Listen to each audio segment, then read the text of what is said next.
देखिए आज हम लोग क्या पढ़ेंगे, मोलालिटी। कल हम लोग क्या पढ़े थे, मोलालिटी। आज हम लोग पढ़ेंगे मोलालिटी। और स्लाइटली डिफरेंस है, एक में रीटी था और एक में क्या आपका लीटी है। अब देखिए सबसे पहले हम जानेंगे आखिर मोलालिटी क्या होता है। तो ईटी का मतलब हो गया यूनिटी, और यूनिटी का मतलब क्या हो गया, वन। तो वन का मतलब चाहे 1 लीटर होगा चाहे 1 केजी होगा। तो ये हम एक कंटेनर लिए, कंटेनर को हम लोग क्या बोलते हैं, बर्तन। कंटेनर हमारा क्या है, बर्तन। इसी को प्यार से हम लोग हंडिया बोलते हैं। तो देखिए एक कंटेनर लिए और कंटेनर में 1 केजी का सॉल्वेंट लिए, 1 केजी का सॉल्वेंट, मतलब 1 किलोग्राम का सॉल्वेंट लिए। अब सॉल्वेंट तो यहाँ क्वेश्चन मार्क लग गया, तो वही है जिसका मात्रा कम था वो हमारा सॉल्यूट था, और जिसका मात्रा ज्यादा था वो हमारा सॉल्वेंट था। तो कहीं ना कहीं सॉल्वेंट लिए तो उसका अमाउंट क्या होना चाहिए, ज्यादा, इसलिए हम लोग 1 केजी लिए। और 1 केजी को ही तो बोलते हैं 1 किलोग्राम। तो मोलालिटी बोलते हैं ना, ईटी का मतलब सर बता दिए 1 है, यहाँ 1 केजी सॉल्वेंट ले लिए। अब थोड़ा सा आगे पढ़िएगा तो फिर मिल गया आपको मोलल। यही आपको यही से आंसर निकल जाएगा सारा जितना पॉइंट है। मोलल का मतलब होता है मोल पर केजी। मोलल का मतलब हो गया आपका मोल पर केजी। अब देखिए बोलते हैं कि 1 केजी सॉल्वेंट में कितना नंबर ऑफ मोल सॉल्यूट का प्रेजेंट है, वही आपका क्या कहलाएगा, मोलालिटी। मान रहे कि बाहर से हमें सोडियम हाइड्रोक्साइड डाल रहे हैं, किसको डाल रहे हैं, सोडियम हाइड्रोक्साइड, जो हमारा क्या है, सॉल्यूट। तो जब 1 केजी सॉल्वेंट में कितना number of mole of sodium hydroxide को डालें, वही हमारा क्या कहलाएगा, मोलालिटी। लेकिन ध्यान रखिएगा यहाँ 1 ही केजी सॉल्वेंट लेना है, सर 1.5 केजी ले लेंगे, फिर 1.5 केजी लीजिएगा तो मोलालिटी होबे नहीं करेगा, समझे। इसी को हमेशा ध्यान रखिएगा क्योंकि ऑब्जेक्टिव, हाँ 1 ही केजी कंफर्म, समझे, फिक्स अमाउंट 1 केजी। क्योंकि ये सब जो भी हो रहा है ना, सब पूरे लैब में हो रहा है ना, तो लैब में थोड़ी है कि मान लीजिए 10 ग्राम पानी से प्रैक्टिकल कीजिएगा तो रखिएगा काम, लैब रूम बड़ा होना चाहिए। तो लैब रूम जानवे करता हूँ कितना बड़ा रहता है यहाँ का। तो इसीलिए प्रैक्टिकल लेने के लिए यहाँ पर जो सॉल्वेंट लिया गया वो हमारा 1 केजी सॉल्वेंट है। यहाँ पे लिख सकते हैं आपकी 100 gram water, sorry 1000 gram water है, ठीक है। सबसे पहले मोलालिटी देखिए, तो मोलालिटी का हमारा सबसे पहले हम लोग जानते हैं सिंबल। तो मोलालिटी का सिंबल हो गया आपका अस्मोल है। सिंबल क्या हो गया, अस्मोल है। और कल मोलालिटी का सिंबल क्या था, कैपिटल एम। सिंबल क्या था, कैपिटल एम, और आज सिंबल क्या है, अस्मोल एम। और अस्मोल एम को हम लोग पढ़ते हैं मोलल। अस्मोल एम को क्या पढ़ते हैं हम लोग, मोलल। पॉइंट नंबर 2 आता है हमारा मोलालिटी का लैंग्वेज। तो कल हम बोले थे कि 1 लीटर सॉल्यूशन में कितना number of mole of solute present है, उसी को क्या बोलते थे, मोलालिटी। और आज हम बोले कि 1 केजी सॉल्वेंट में कितना number of mole of solute present है, उसी को क्या बोलिएगा, मोलालिटी। यहाँ पर पॉइंट नंबर 2 है हमारा लैंग्वेज। तो लैंग्वेज हमारा बोलता है कि molality is the number of moles of solute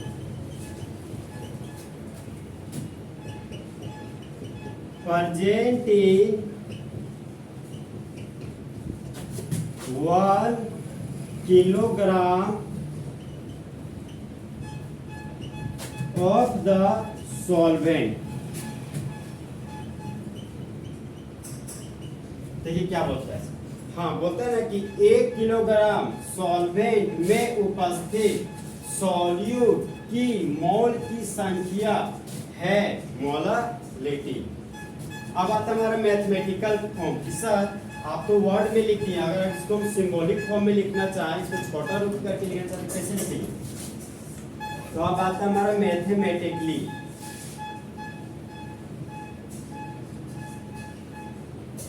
इसको मैथमेटिकली पढ़ना है, इसमें नहीं पढ़िएगा मैथमेटिकली, ऐसे नहीं पढ़िएगा, हाँ मैथमेटिकली। तो मोलालिटी निकाल रहे हैं, यहाँ पर हम लिख दिए मोलालिटी। और मोलालिटी बराबर होगी आपका number of moles of solute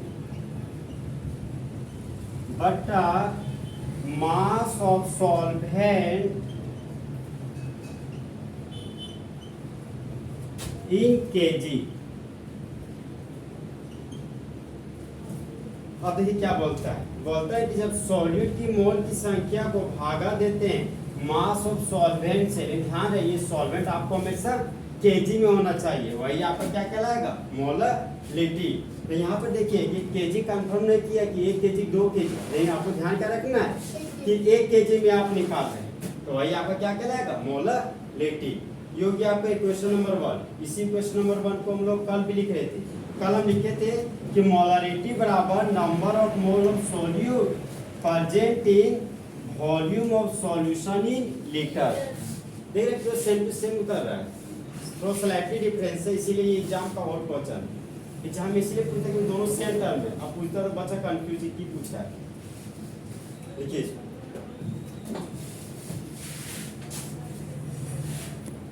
यहाँ पे अभी हम लिखे थे कि मोलरिटी बराबर था number of mole of solute बटा मास ऑफ सॉल्वेंट केजी। तो अभी हम लिखे थे कि मोलरिटी बराबर था हमारा number of mole of solute. तो नंबर ऑफ मोल का मतलब क्या हो गया, मास बटा मोलर मास। तो ऊपर में लिख दिए मास और नीचे में लिख दिए मोलर मास। और मोलर मास कितना का मास होता है, 1 मोल का मास, वही टर्म है। 1 मोल के मास को क्या बोलते थे हम लोग, मोलर मास। अब मोलर मास का सिंबल क्या हुआ करता था, कैपिटल एम। सिंबल क्या था, कैपिटल एम। हर कल मोलरिटी का सिंबल भी था कैपिटल एम। याद आ रहा है ना, देखिए टर्म थोड़ा मिलता जुलता हुआ है। तो number of mole of solute है, तो ऊपर भी हम लोग सॉल्यूट लिखेंगे और नीचे भी हम लोग क्या लिखेंगे, अभी सॉल्यूट। फिर एक और बट्टा में था मास ऑफ सॉल्वेंट इन केजी। यहाँ पर लिख दिए 1 बटा mass of solvent in KG. देखिए यहाँ पे ये फॉर्मूला सुन रहा है कैसा है, सो हम बोले थे number of mole of solute बटा mass of solvent in KG. तो number of mole of solute की जगह पर ये लिखे, सबसे पहले नंबर ऑफ मोल को तोड़े तो मास बटा मोलर मास निकला। वो सॉल्यूट का बात कर रहे हैं तो ऊपर में भी सॉल्यूट लिख दिया और नीचे में भी सॉल्यूट लिख दिए। तो जब मास ऑफ सॉल्यूट को भागा दीजिएगा मोलर मास ऑफ सॉल्यूट से और गुना कर दीजिएगा 1 बटा मास ऑफ सॉल्वेंट से, लेकिन वो किस में होना चाहिए, केजी में। तो वही आपका क्या कहलाता है, मोलरिटी। ये हो गया मेरा फॉर्मूला। इसी फॉर्मूला को यूज करके हम न्यूमेरिकल्स बनाएंगे। ठीक, अब आता है हमारा यूनिट। नेक्स्ट पॉइंट है हमारा यूनिट। अब देखिए ऊपर में मेरा नंबर ऑफ मोल और नीचे में क्या है, मास ऑफ सॉल्वेंट केजी। तो ऊपर में लिख दिए मोल और नीचे में मेरा है केजी। और केजी का जो के होता है 100 मोल होता है, समझे। हम लोग हमेशा बुतरू में कैपिटल के लिखते थे, तो ये कैसा के होता है, स्मॉल के होता है। क्या क्या बताए थे आपको एक बार, एसआई प्रीफिक्स। अरे ये जो के ना स्मॉल के आपका एसआई प्रीफिक्स है, एसआई उपसर्ग, जो कुछ फिजिक्स में बना था कि ग्राम के पहले यहाँ पर के लगा हुआ, ये आपका एसआई प्रीफिक्स है। ये हमारा क्या है, केजी। तो ऊपर में मोल था तो यहाँ पर मोल लिख दिए, और जब केजी नीचे से ऊपर जाएगा तो क्या बन जाएगा, पर केजी। यहाँ पर लिख दिए, ये हो गया पर और ये हो गया मेरा केजी। और मोल पर केजी को हम लोग क्या बोलते थे, मोलर। यहाँ पर लिख दिए हम लोग मोलर। तो मोलरिटी का यूनिट क्या होगी आपका, मोल पर केजी। नेक्स्ट पॉइंट आता है हमारा, ये पॉइंट नंबर 3 था ना। पॉइंट नंबर 4 आता है हमारा टेम्परेचर, मतलब डिपेंडेंसी। क्या मोलरिटी टेम्परेचर पर निर्भर करता है कि निर्भर नहीं करता। अब देखिए यहाँ पे हम बोल रहे थे कि बट्टा में वॉल्यूम होना चाहिए। यहाँ पर केजी दिख रहा है, ठीक है, यहाँ पर वॉल्यूम दोनों दिख रहा है आपको। बट्टा में आपको क्या दिख रहा है, केजी, और केजी है। हम बोले थे कि जैसा जैसा वॉल्यूम वैसा वैसा आपका टेम्परेचर। तो वॉल्यूम यहाँ पे है, वहां पर देखिए केजी है, केजी बोले तो मास। अब वॉल्यूम किस पे डिपेंड करता है, टेम्परेचर पर, लेकिन यहाँ पर ले लिए मास। तो मास कभी भी टेम्परेचर पर डिपेंड नहीं करता। सोच के देखिए ना, आप आज 1000 ग्राम चीनी लिए, आप क्या किए कि हम धूप में लेके जा रहे हैं, तो ऐसे तो होगा कि रास्ता में कि चीनी घट गया 1 केजी से 500 ग्राम हो गया, सब हुआ क्या। फिर पानी को आप लेके चलिए, ठीक है, पानी लेके चल रहे, पूरा धूप है, समझे। अब बाल्टी में लेके चल रहे और चलते जा रहे बहुत काफी दूर तक, 5 किलोमीटर तक। अब देखें कि एक बाल्टी पानी है, सो रास्ता में वहाँ तो 5 किलोमीटर दूर तय करते पता चला आधा बाल्टी हो गई। तो वहाँ क्या हो रहा है कि पानी वेपराइज कर जा रहा है, समझे, मतलब टेम्परेचर पर आपका डिपेंड कर रहा है। तो वो हमारा था टेम्परेचर डिपेंडेंट टर्म, क्या, मोलरिटी। लेकिन मास कभी भी टेम्परेचर पर डिपेंड आपका नहीं करता। तो ये हमारा जो मोलरिटी है वो क्या हो गया, टेम्परेचर इंडिपेंडेंट टर्म। ये जो टर्म बोल रहे हैं बहुत अच्छा टर्म बोले, बुक्स में बहुत यूज करता है, अगर जल्दी हमें नहीं लिखा है वो चीज ध्यान रखिएगा। मोलरिटी आपका क्या है, टेम्परेचर इंडिपेंडेंट टर्म, और मोलरिटी आपका क्या है, टेम्परेचर डिपेंडेंट टर्म। तो पॉइंट नंबर 4 हम लिखेंगे कि molarity of solution does not depend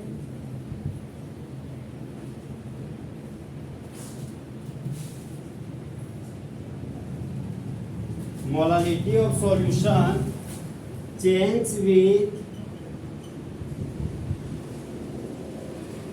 does not change with change in temperature।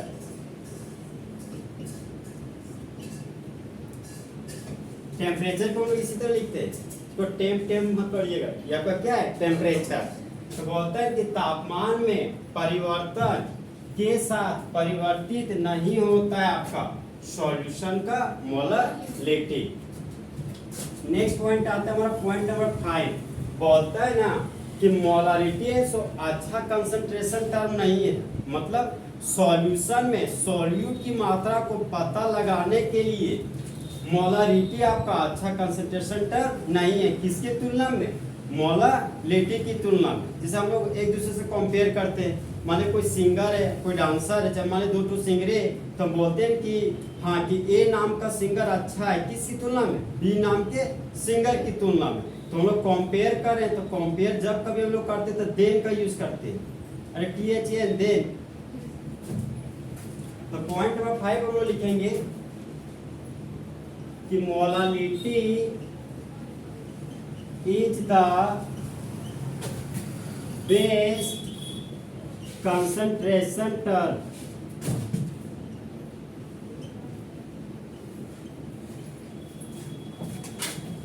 then molality।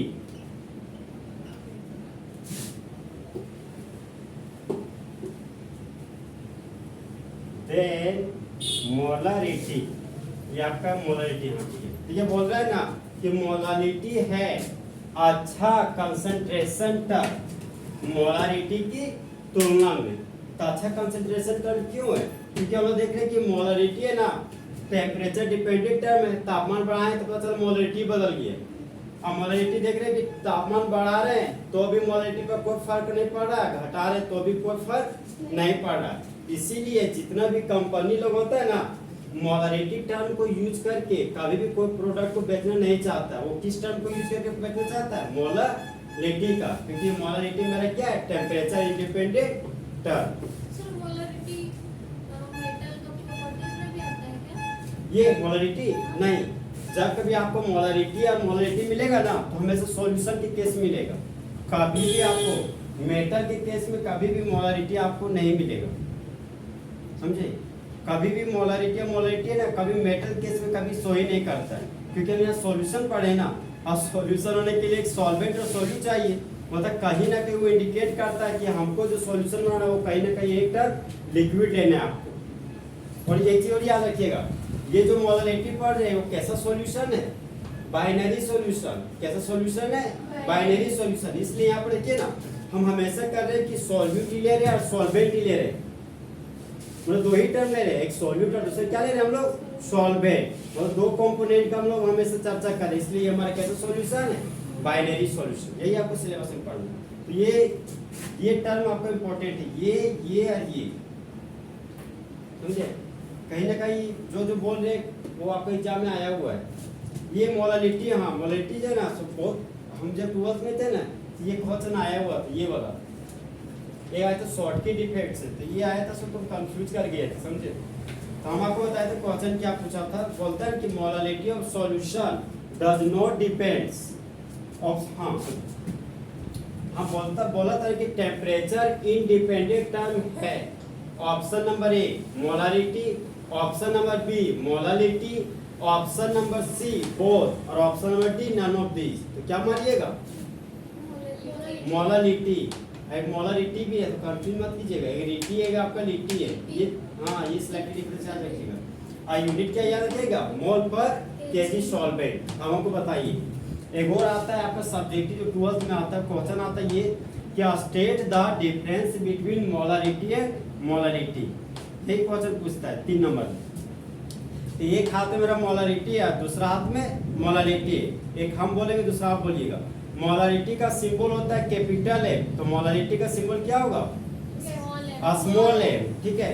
Molarity का यूनिट होता है मोल पर लीटर, तो मोलालिटी का होगा मोल। हाँ मोल पर केजी सॉल्वेंट ही बोल दीजिए, मोल पर केजी सॉल्वेंट। हम बोले कि number of mole of solute present in 1 litre of the solution, तो क्या है मेरा? मोलारिटी।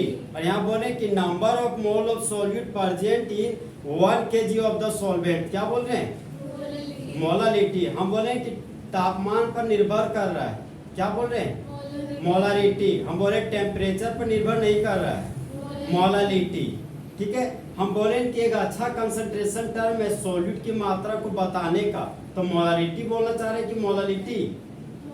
मोलालिटी बोलना चाह रहे हैं। क्या बोलना चाह रहे हैं? मोलालिटी। तो जितना ऑब्जेक्टिव बनना है वो बन गया। देखिए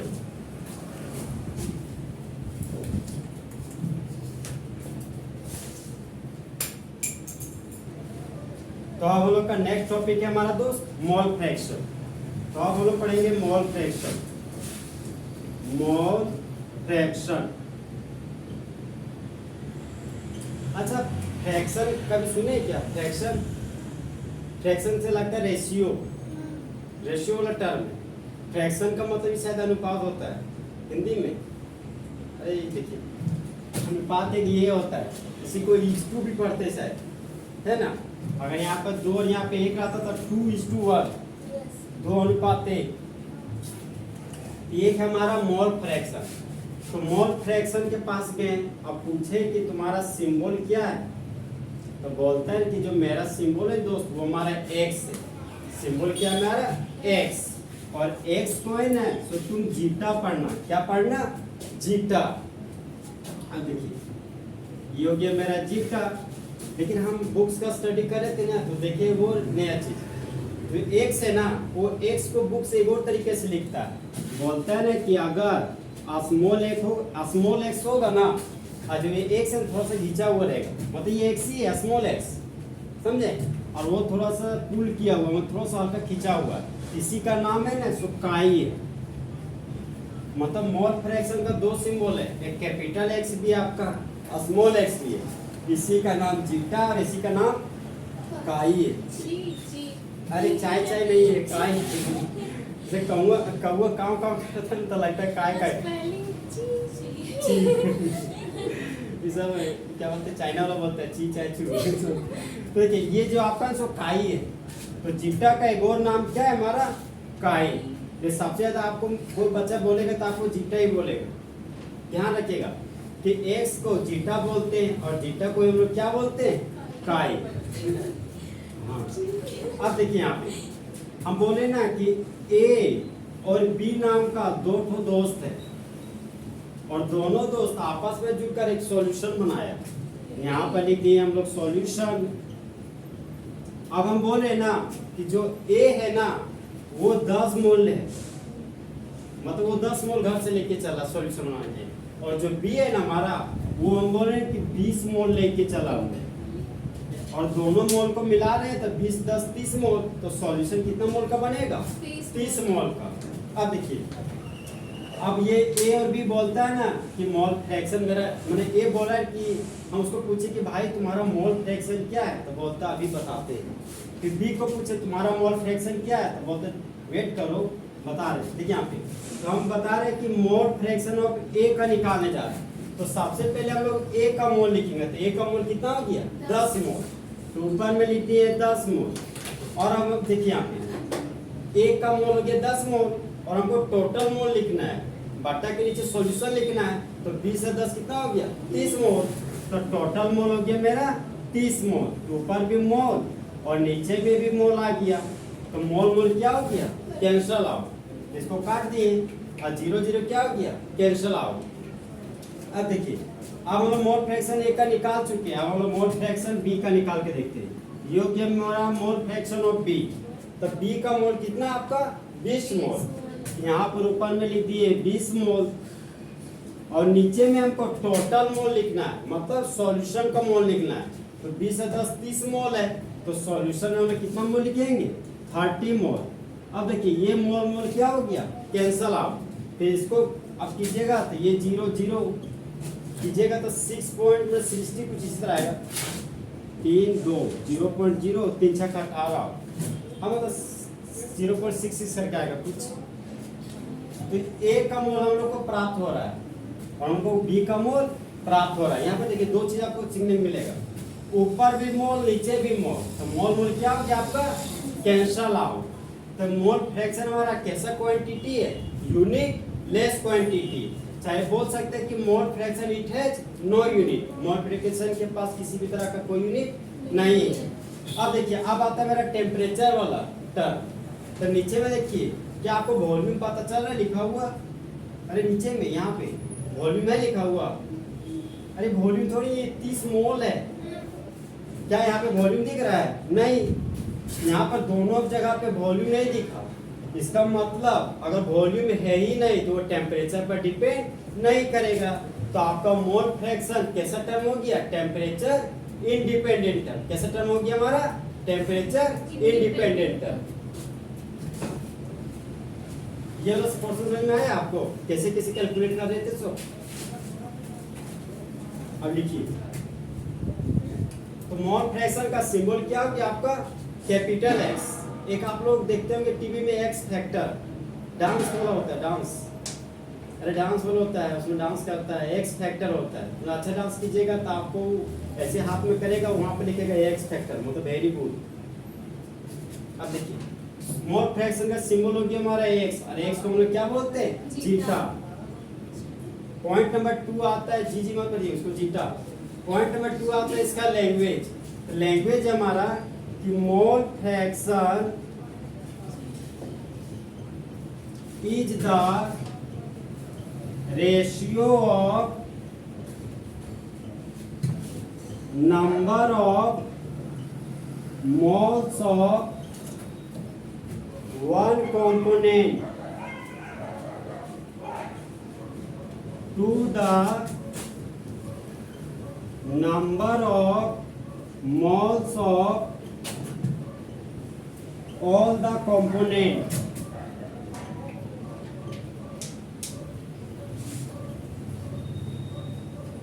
present in the solution.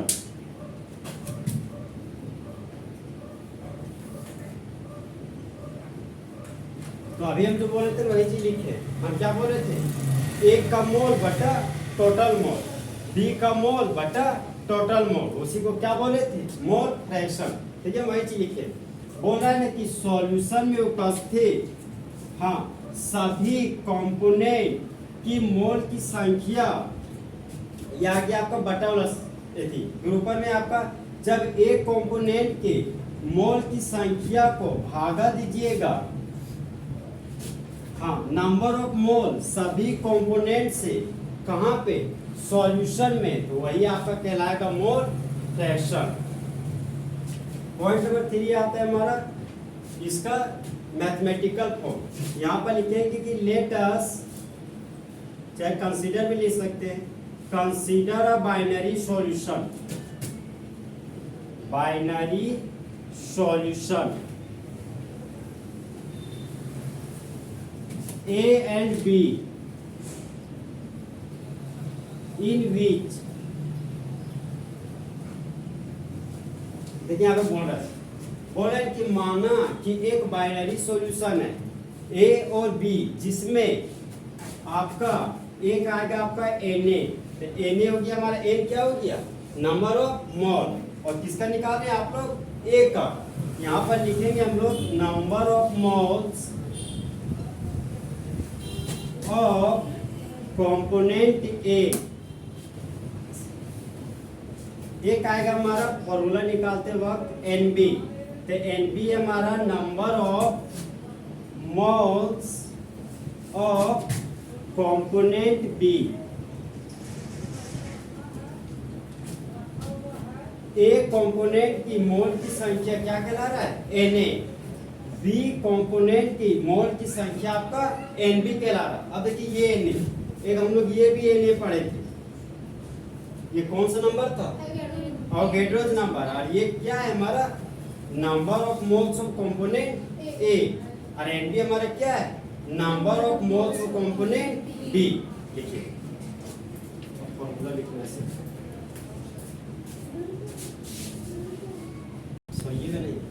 ठीक है। अब हम लोग फॉर्मूला निकालने जा रहे हैं, ठीक है। तो आज हम लोग मोल फ्रैक्शन निकाले, तो मोल फ्रैक्शन का सिंबल क्या है, मोल फ्रैक्शन का सिंबल क्या है हमारा जीटा। अरे एक नहीं पढ़ना है, जीटा पढ़ना है। ये हो गया मेरा जीटा। तो हम लोग मोल फ्रैक्शन एक कंपोनेंट का निकाले, यहाँ पर एक कंपोनेंट लिख दिए। तो ऊपर में हम बोले थे ना कि एक कंपोनेंट का लिखना है मोल बटा कुल कंपोनेंट का।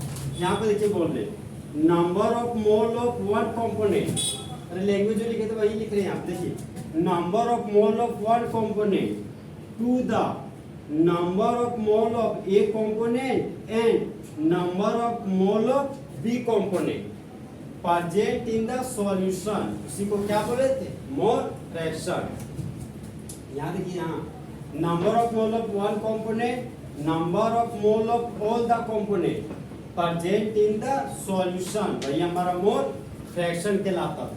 फिर एक और हम लोग फॉर्मूला लिख रहे थे कि mole fraction of B component. तो जब कभी अभी आपको बी का मोल फ्रैक्शन निकालना हो तो सबसे पहले number of mole B component का लिखिए, फिर हम लोग को टोटल मोल का कंपोनेंट लिखना है। यहाँ पर लिख दिए हम लोग number of mole of one component plus number of mole of B component. तो जब बी के मोल को भागा दीजिएगा ए और बी के कुल मोल से, तब आपको मोल फ्रैक्शन बी का कैलकुलेट हो जाएगा। तो आपके पास दो तो फॉर्मूला है, आपका मोल फ्रैक्शन ए निकालने का, एक आपका मोल फ्रैक्शन बी निकालने का। जहां पर ए आपका क्या होगा सॉल्वेंट और बी आपका क्या होगा सॉल्यूट, और ए और बी क्या होगा सॉल्यूशन। ए और बी क्या होगा आपका सॉल्यूशन। अरे वही बात हम बोले थे ना, जिस तरह बॉयज और गर्ल्स को एक साथ स्टूडेंट बोलते हैं, तो बॉयज और गर्ल्स एक साथ स्टूडेंट, तो सॉल्यूट और सॉल्वेंट को एक साथ सॉल्यूशन। ये आपका सॉल्यूशन है, ये सॉल्यूशन है, ये आपका सॉल्वेंट का नंबर ऑफ मोल है, ये आपका सॉल्यूट का नंबर ऑफ मोल है। ये आपका हो गया फॉर्मूला। नेक्स्ट पॉइंट है हमारा, नेक्स्ट पॉइंट 3-4 ना, और तक लिखे थे आप लोग, पॉइंट चेक कीजिए, 3 था। तो पॉइंट नंबर 4 है हमारा, बोलता है कि mole fraction of A plus mole fraction of B बराबर 1 होता है। ये बहुत खास है ये पॉइंट जो लिखे हुए, ऑब्जेक्टिव में हमेशा गड़बड़ा देता है, लिखता है कि मोल फ्रैक्शन होता है। एक ऑप्शन में आपको ई दिया रहेगा, एक ऑप्शन देगा mole fraction of A minus mole fraction of B बराबर 1, ठीक है। सी में लिखेगा बोथ, मतलब दोनों होता है। डी में लिखेगा ऑल ऑफ दिस, मतलब चारों होता है। तो यहाँ पर ऑप्शन आपका ये नहीं होगा, आपका ऑप्शन सही क्या होगा ये वाला, जहाँ आपको मोल फ्रैक्शन ऑफ ए और मोल फ्रैक्शन ऑफ बी दिख जाए तो दोनों के जोड़ का वैल्यू किसके बराबर होता है, 1 के बराबर होता है। सर ये कलेश आ गया, यहाँ पे देखिए कैसे आएगा इसमें। हम लिख रहे हैं मोल फ्रैक्शन ऑफ ए और यहाँ पर लिख रहे हैं मोल फ्रैक्शन ऑफ बी, और हमको लाना कितना है 1। तो मोल फ्रैक्शन ऑफ ए का यहाँ पर क्या है number of mole of A, यहाँ पर लिख दिए ऊपर में number of mole of A बटा number of mole of A component और number of mole of B component. यहाँ लिख दिए number of mole of A component और ये हो गया number of mole of B component. Positive का साइन है, यहाँ पर पॉजिटिव का साइन लिख दिए। अब मोल फ्रैक्शन बी लिखना है, मोल फ्रैक्शन बी आपका number of mole of B component, यहाँ ऊपर में लिख दिए number of mole of B component बटा टोटल नंबर ऑफ मोल लिखना है, यहाँ N A plus N B है, यहाँ पर लिख दिए number of mole of A component plus number of mole of B component. अब फिर आगे बढ़े, ये हो गया हमारा zeta A plus zeta B बराबर, ये चीज आप किए हुए, इसी को बोलते हैं भिन्न का जोड़। यहाँ पर आपका एक सबसे पहले एलसीएम निकलेगा, इन दोनों का एलसीएम क्या होगा? अरे N A plus N B, दोनों का एलसीएम यही होगा। अरे जैसे 8 और 4 था ना यार, तो 2 चौका 2 2 2 4, फिर 2 2 एकम 2 4 आता था ना। इसी तरह इसका आप एलसीएम निकालिएगा तो आपका एलसीएम वही आएगा, N A plus N B. यहाँ पर लिख दिए। अब ऊपर में आपका एन ए है, यहाँ पर एन ए लिख दिए, फिर गुना का साइन देते हैं। अब यहाँ पर बटा में N A plus N B है, तो एक बार में जाएगा, यहाँ पर गुना 1 लिखिएगा। तो number of mole A component को 1 से गुना कीजिएगा तो आपको एन ए प्राप्त होगा। फिर प्लस का साइन है तो यहाँ प्लस का साइन दे दिए। Number of mole of B component है तो बी लिख दिए, फिर गुना का साइन देते हैं। अब देख रहे हैं कि N A plus N B एक बार में जा रहा है, तो यहाँ पर गुना क्या कर दिए 1, ये गुना 1 हटा दिए। देखिए आप ऊपर में N A plus N B आ गया, नीचे में वही सेम टर्म आ गया। यहाँ पर है कि mole fraction of A component plus mole fraction of B component, same term में तो क्या हो जाएगा? Cancel out. तो कैंसल आउट हो गया तो क्या बचा? 1। यही हम बोल रहे हैं कि mole fraction of A plus mole fraction of B बराबर क्या होता है?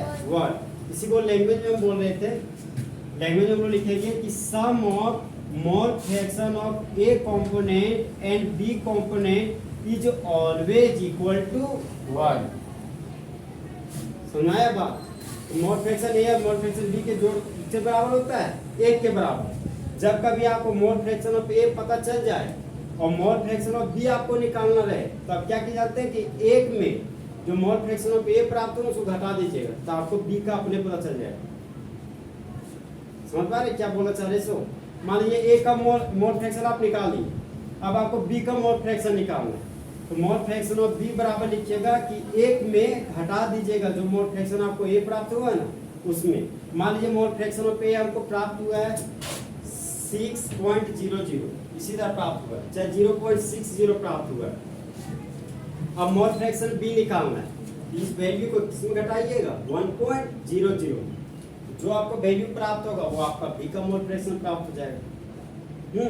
देखिए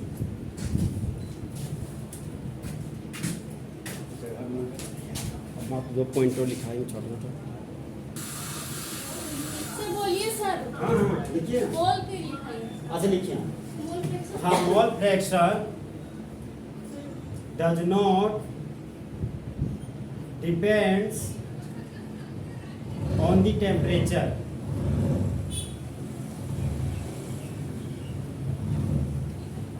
हो गया। आप मोल फ्रैक्शन में नंबर ऑफ मोल ऊपर में था, नीचे भी नंबर ऑफ मोल था, तो मोल मोल क्या हो गया आपका? Cancel out. तो नेक्स्ट पॉइंट लिखिए। हाँ, इट हैज का मतलब क्या? Mole fraction. के पास। हाँ, हम तो मोल फ्रैक्शन के पास। It has no unit. इस तरह मोल फ्रैक्शन खत्म हो गया। खाली हम न्यूमेरिकल्स बचा गया हो गया इतना ही था। बस। अरे तो